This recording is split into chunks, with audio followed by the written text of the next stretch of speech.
कहानी की शुरुआत एक अनजान और वीरान ग्रह से होती है, जहां तपती धूप और बंजर पहाड़ों के बीच एक आदमी को दिखाया जाता है जिसका नाम रिडिक है, जिसे उसी के लोगों ने धोखा देकर मरने के लिए छोड़ दिया था और अब वह इस वीरान ग्रह में पूरी तरह से अकेला है। उसका पैर भी बुरी तरह घायल था और चारों तरफ सिर्फ मौत का सन्नाटा पसरा हुआ था, लेकिन वह ग्रह पूरी तरह सुनसान नहीं था। उस दलदल भरी जमीन और के नीचे ऐसे खूंखार एलियन जीवों का राज था जो सिर्फ खून की महक सूंघकर किसी को भी पल भर में चीर फाड़ सकते थे। इस मौत के ग्रह पर जिंदा रहने का सिर्फ एक ही तरीका था, इन राक्षसों से भी बड़ा जानवर बनना। इन राक्षसों से खुद को बचाने के लिए रेडिक एक तरकीब निकालता है। वह एक छोटे बिच्छू जैसे जीव को पकड़ लेता है और उसके सिर को मजबूती से दबाकर उसके जहरीले डंक से विष निकालना शुरू करता है। वह उस जहर को एक हड्डी के बने छोटे से खांचे में इकट्ठा करता रहता है और जब पर्याप्त मात्रा में जहर जमा हो जाता है तो वह उसे एक थैली में भर देता है। इसके बाद वह सावधानी से उस जीव के मुंह से जहरीला कांटा निकालता है और उसे थैली के मुंह पर बांध देता है। इस तरह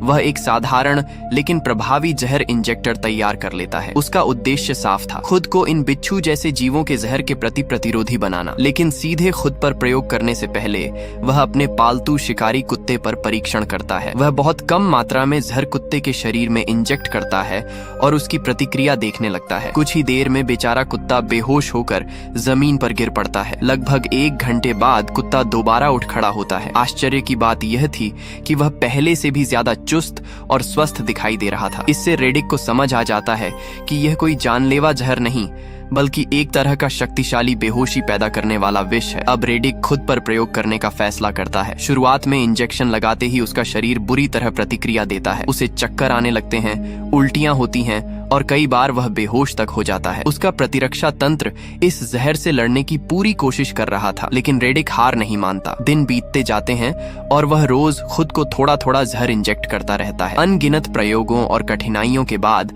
आखिरकार उसका शरीर उस जहर का आदी हो जाता है। अब वह पूरी तरह बिच्छू जीवों के विष के प्रति प्रतिरोधी बन चुका था। समय बर्बाद किए बिना वह सीधे उस खतरनाक दलदल की ओर निकल पड़ता है जहां ये विशाल बिच्छू रहते थे। अपनी हड्डियों से बनी विशाल तलवार पीठ पर बांधे वह दलदल के बीचों बीच पहुंच जाता है। जैसे ही वह वहां उतरता है, कीचड़ में हलचल शुरू हो जाती है। अचानक दलदल के अंदर से नुकीले दांतों वाली एक विशाल बिच्छू की पूंछ बाहर निकलती है। रेडिक तुरंत अपनी तलवार निकाल लेता है और दोनों के बीच तनावपूर्ण मुकाबला शुरू हो जाता है। कुछ देर तक दोनों एक दूसरे की ताकत परखते रहते हैं। जब बिच्छू बाहर आने का नाम नहीं लेता तो रेडिक उसे उकसाने के लिए अपना पैर उसके सामने बढ़ा देता है। मानव की इस चुनौती से बिच्छू भड़क उठता है और दलदल से बाहर छलांग लगाकर सीधे उसके पैर में डंक मार देता है। लेकिन बिच्छू को नहीं पता था कि रेडिक अब उसके जहर से पूरी तरह सुरक्षित है। जैसे ही मौका मिलता है, रेडिक बिजली की तेजी से अपनी तलवार चलाता है और कुछ ही वार में उस विशाल बिच्छू का सिर धड़ से अलग कर देता है। वह थोड़ा आराम करने ही वाला था कि तभी उसका पालतू कुत्ता वहां पहुंच जाता है और छोटे बिच्छुओं पर भौंकने लगता है। लेकिन तभी अचानक उसके पीछे से पहले वाले से भी कहीं बड़ा और अधिक खतरनाक बिच्छू राजा निकल आता है। वह बिना चेतावनी के रेडिक पर हमला कर देता है। रेडिक समय रहते लुढ़क कर बच जाता है। इसी दौरान छोटे बिच्छू कुत्ते को घेरना शुरू कर देते हैं। कुत्ते को खतरे में देखकर रेडिक तुरंत उसकी मदद के लिए दौड़ पड़ता है। वह एक हाथ में कुत्ते को उठाता है और दूसरे हाथ में तलवार लेकर पूरी गति से बिच्छू राजा की ओर बढ़ता है। एक शानदार स्लाइड मारते हुए वह उसके नीचे से निकल जाता है और तलवार से उसके पेट पर गहरा चीरा लगा देता है। बिच्छू राजा का पेट फट जाता है और मौका मिलते ही रेडिक कुत्ते को लेकर वहां से भाग निकलता है। करीब 6 महीने बीत जाते हैं। अब दोनों उस वीरान दुनिया में अच्छी तरह ढल चुके थे। छोटा सा पिल्ला अब एक मजबूत और वफादार शिकारी कुत्ता बन चुका था। एक दिन कुत्ता बेहद उत्साहित दिखाई देता है। उसके मुंह में एक गेंद जैसी चीज थी। यह इस बात का संकेत था कि आसपास कभी इंसान मौजूद रहे हैं। कई वर्षों बाद पहली बार रेडिक के मन में इस ग्रह से निकलने की उम्मीद जागती है। वह तुरंत सुराग का पीछा करना शुरू कर देता है और एक पहाड़ी पार करने के बाद उसे एक परित्यक्त मानव बेस नजर आता है। बेस के अंदर उसे कई नए जाल, उपकरण और शिकार करने वाले सामान मिलते हैं, साथ ही कुछ पुराने सैन्य राशन भी। वह कुत्ते को अपनी बचाकर रखी हुई सूखी मांस की पट्टियां खिलाता है और दोनों आराम से बैठ जाते हैं। लेकिन तभी अचानक आसमान का रंग बदलने लगता है। दूर क्षितिज पर काले बादलों का एक विशाल समूह तेजी से उनकी ओर बढ़ रहा था। कुत्ता इस अजीब दृश्य को देखकर घबरा जाता है, जबकि रेडिक सोचता है कि यह शायद कोई सामान्य मौसम परिवर्तन है। उसे बिल्कुल अंदाजा नहीं था कि यह आने वाला तूफान उसकी जिंदगी जिंदगी की सबसे खतरनाक परीक्षा बनने वाला है। रेडिक अपना खास सुरक्षात्मक चश्मा उतारकर आसमान की ओर ध्यान से देखता है और तभी उसे खतरे का असली अंदाजा होता है। इस ग्रह पर एक भयंकर तूफान आने वाला था। बारिश अपने आप में कोई समस्या नहीं थी, लेकिन असली खतरा वो था जो इस बारिश के बाद जमीन फाड़कर बाहर आने वाला था। बिना वक्त बर्बाद किए वह वापस उस परित्यक्त बेस पर लौटता है और वहां मौजूद इमरजेंसी बीकन चालू कर देता है। वह जानबूझकर अपनी लोकेशन पूरे ब्रह्मांड में प्रसारित कर देता है ताकि इनामी शिकारी उसका पता लगा सके, क्योंकि पूरे अंतरिक्ष में रेडिक के सिर पर इतनी बड़ी रकम रखी गई थी कि कोई भी शिकारी उसे छोड़ना नहीं चाहता था। कुछ ही समय बाद हथियारों से लैस एक अंतरिक्ष यान ग्रह पर उतरता है। शिकारियों को पता था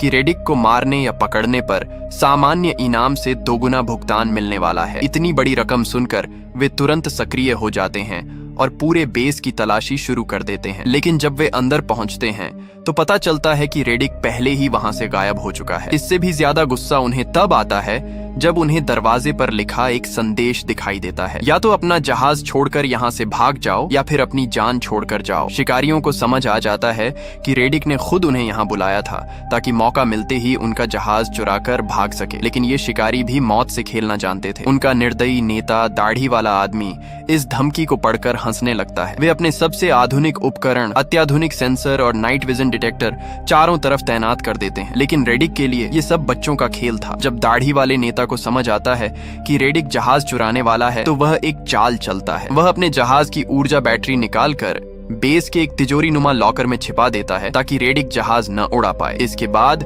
वे रेडिक को बाहर निकालने के लिए एक महिला कैदी को आजाद कर देते हैं। महिला मौका देखकर भागने लगती है, लेकिन वह मुश्किल से कुछ कदम ही दौड़ पाती है कि पीछे से दाढ़ी वाला शिकारी उसे गोली मार देता है और वह रेडिक के छिपे हुए स्थान के ठीक सामने गिरकर दम तोड़ देती है। अंधेरे में छिपा रेडिक यह सब अपनी आंखों से देखता है और उसके भीतर गुस्से की आग भड़क उठती है। वह शिकारी वहीं नहीं रुकता। वह ऊंची आवाज में चिल्लाकर रेडिक को उकसाने लगता है, हम हजारों किलोमीटर का सफर तय करके तुम्हारा सिर लेने आए हैं और हमने उसे रखने के लिए डिब्बा भी तैयार कर रखा है। उसका मकसद रेडिक को गुस्से में बाहर निकालना था, लेकिन रेडिक उसकी बातों में नहीं आता। बस उस आदमी की मौत का फैसला तय हो जाता है। तभी कहानी में एक और बड़ा मोड़ आता है। आसमान चीरता हुआ एक दूसरा अंतरिक्ष यान भी वहां पहुंचता है। इस बार आने वाले लोग पहले दल से कहीं ज्यादा खतरनाक, भारी कवच और अत्याधुनिक हथियारों से लैस थे। वे किसी सैन्य इकाई की तरह लग रहे थे जिनका नेतृत्व जॉन्स कर रहा था। जॉन्स दाढ़ी वाले नेता से साफ कह देता है कि उसे इनाम में कोई दिलचस्पी नहीं है। वह रेडिक को किसी और वजह से ढूंढ रहा है और जब तक मदद न मांगी जाए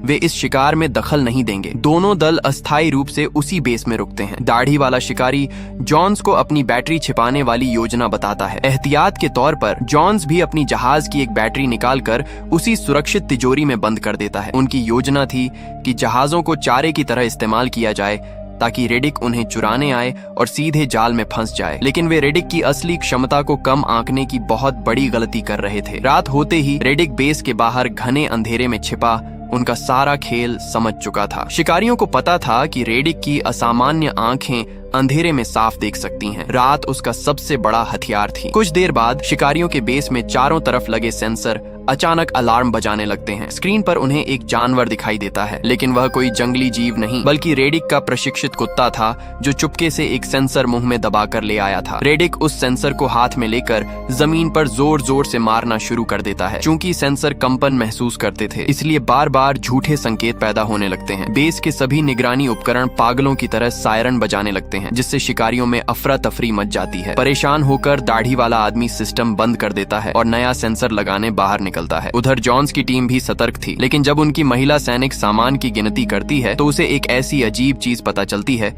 जिससे सभी के चेहरे का रंग उड़ जाता है। बेस में रखा सारा सामान अपनी जगह मौजूद था, लेकिन आदमियों को पकड़ने वाले 6 विशाल जाल वहां से गायब थे। उन्हें एहसास हो जाता है कि रेडिक सिर्फ उन्हें देख नहीं रहा बल्कि उनके ही खिलाफ मौत का एक बहुत बड़ा खेल शुरू कर चुका है। अब शिकारियों के पसीने छूटने लगे थे। उन्हें समझ आ गया था कि रेडिक ने सिर्फ उनकी निगरानी नहीं की थी बल्कि उनके लिए मौत का एक खौफनाक जाल बिछा दिया था। जैसे ही एक शिकारी अपनी बंदूक तान कर अंधेरे में आगे बढ़ता है, उसका पैर रेडिक के चुराए हुए एक विशाल फंदे में पड़ जाता है। खटाक की आवाज के साथ जाल ट्रिगर होता है और वह दर्द से चीखते हुए जमीन पर गिर पड़ता है। इससे पहले कि उसके साथी उसे बचाने दौड़ते, पास में लगा एक और जाल सक्रिय हो जाता है और पल भर में वह शिकारी बेदम हो जाता है। यह खौफनाक नजारा देखकर दाढ़ी वाले नेता की रूह कांप जाती है। उसे एहसास हो जाता है कि वे किसी आम भगोड़े का नहीं बल्कि कि एक ऐसे खतरनाक शिकारी का सामना कर रहे हैं जो उनसे 10 कदम आगे की सोचता है। डर के मारे उसके माथे पर पसीना चमकने लगता है और अब किसी की भी एक कदम आगे बढ़ाने की हिम्मत नहीं हो रही थी। तभी अंधेरे से अजीब और भयानक आवाजें आने लगती हैं। सन्नाटा इतना भारी था कि हवा की सरसराहट भी खतरे की घंटी जैसी लग रही थी। दाढ़ी वाला तुरंत अपने आदमियों को भारी हथियार लॉड करने का आदेश देता है। अब उन्हें अपने पैरों के नीचे की जमीन पर भी भरोसा नहीं रहा था, क्योंकि उन्हें पता था कि चप्पे चप्पे पर रेडिक के बिछाए जाल उनका इंतजार कर रहे हैं। दाढ़ी वाला नेता धीरे धीरे पीछे हटता है और कांपती आवाज में अपने आदमियों को चेतावनी देता है कि रेडिक ने अपना शिकार शुरू कर दिया है। स्थिति को समझने के लिए वह अपने एक साथी नूनेज को रेडियो पर संपर्क करने की कोशिश करता है। पहले वह सामान्य आवाज में पुकारता है, फिर चिल्लाकर उसका नाम लेता है, लेकिन दूसरी तरफ से कोई जवाब नहीं आता। रेडियो की वह खामोशी उनकी धड़कनें और तेज कर देती है। घबराकर वह 2 अन्य शिकारियों को नूनेज को ढूंढने भेजता है। जब वे दोनों उसकी पोजीशन पर पहुंचते हैं तो वहां नूनेज का नामो निशान नहीं था। उसका इस तरह हवा में गायब हो जाना दोनों के मन में मौत का खौफ बिठा देता है। डर और तनाव के मारे दोनों आपस में ही बुरी तरह बहस करने लगते हैं। एक चिल्लाता है, मैंने पहले ही कहा था कि इस रेडिक से पंगा लेना मौत को दावत देना है। दूसरा उसकी बातों को अनसुना कर देता है। लेकिन बहस करते करते अचानक उनमें से एक आदमी एकदम चुप हो जाता है। दूसरे साथी को लगता है कि शायद वह मजाक कर रहा है। वह झल्ला कर पूछता है, क्या तुम मेरे साथ मजाक कर रहे हो? लेकिन फिर से कोई जवाब नहीं आता। जब वह मुड़कर देखता है तो उसकी भी सांसें अटक जाती हैं। अब उन्हें पूरी तरह एहसास हो चुका था कि रेडिक कहीं दूर नहीं बल्कि उन्हीं के ठीक पीछे उसी अंधेरे में छिपा खड़ा है और सही समय का इंतजार कर रहा है। जो शिकारी कल तक पूरे ब्रह्मांड में दूसरों का शिकार करते थे, आज वो खुद एक एक करके शिकार बन रहे थे। जितना ज्यादा वे रेडिक को ढूंढने की कोशिश कर रहे थे, उतना ही गहरे वे उसके जाल में धंसते जा रहे थे। पूरे इलाके में खौफ का ऐसा मंजर छा गया था कि किसी को समझ नहीं आ रहा था कि अगला खौफनाक हमला किस दिशा से होगा और मौत का अगला निशाना कौन बनेगा। आगे क्या हुआ हम देखेंगे नेक्स्ट पार्ट में।